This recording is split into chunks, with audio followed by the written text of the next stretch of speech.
Cap. Yep, will Ether surpass Bitcoin as the chief cryptocurrency? Let's put that question to Antoni Trenchev. He is co-founder and managing partner of Nexo. It's a crypto lender with 4 million plus users and $4.2 billion of assets under management. Thank you for joining us at 4:46 in the morning there in Monaco, Antoni. So, give us a second. Will this change the game? It's definitely a game changer in terms of a software update. It is the most significant thing to have happened to Ethereum.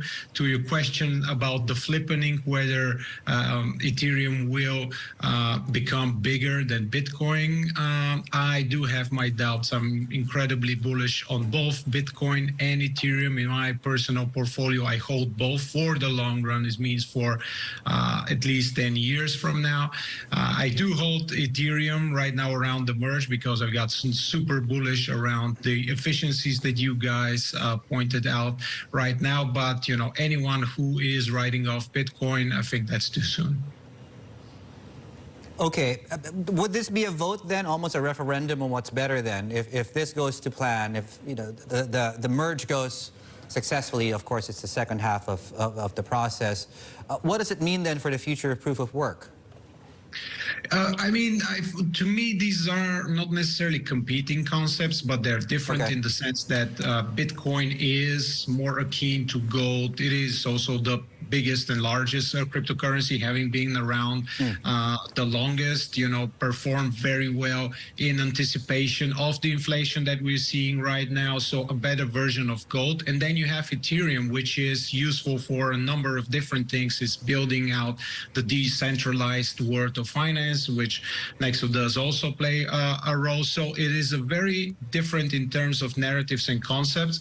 And I think both are useful. And with the merge and now the moving to the energy efficiency, you know, we are now having this asset class be prime time ready for large institutions that previously did not, via their mandates, to invest in only ESG compliant protocols and companies. You know, now they have this entry point to crypto, which is sizable. So to me, are things in parallel, not necessarily competing.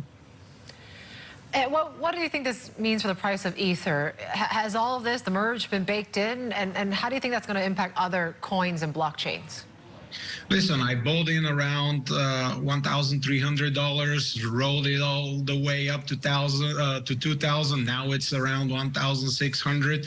There is a case to be made that a large effect of a large amount of the hype is already priced in. So there might be a coming down a little bit, but I think ultimately once people see the benefits play out, the fact that we are now moving from essentially an inflationary type of asset, you know, 4.5%, the circulating supply got increased every year. Now this gets slashed in half, making this a close to a deflationary assets as possible, unlike the Fed and what they have been doing. You know, I think this ultimately will play a very bullish role in the short, the mid and long term.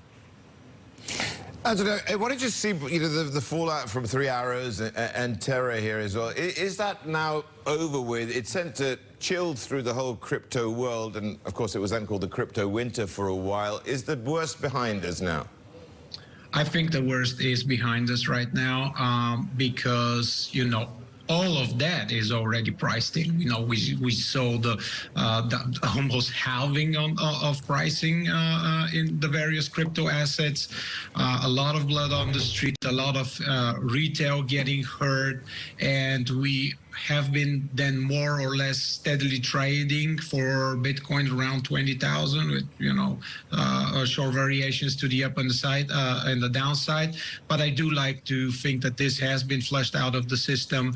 Obviously very important what the Fed will be doing. You know, this hawkish tone that we have seen in the past few months doesn't bode well with risk on assets, which crypto quite frankly still remains. So but in terms of the internal dynamics and some of the downside risks, I think that it has been priced in. And quite frankly, they have, crypto has weathered the storm collectively well, in my opinion.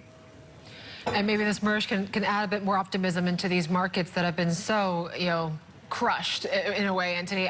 Just talk us a little bit about your operations. You mentioned earlier this morning there's been a pause in both the Ethereum Polygon networks that's been in effect. Any indications how long that pause is going to be and when you can actually resume operations again? Well, we're expecting the merge in, I think, about 4 hours. It's not an exact science, depends on the blockchain system. We have taken all security measures to ensure the integrity of the system, just like any other large providers. I think we should be up and running shortly after the merge if there are no glitches, and this really is an upgrade to your iPhone type of procedure. I am hopeful that this, having been in the making for a number of years now, will be a smooth transaction, and we can, operate even more efficiently from henceforth. Antoni, thanks so much for staying up with us. Antoni Trenchev, their co-founder and managing partner of Nexo. We got plenty more ahead. This is Bloomberg.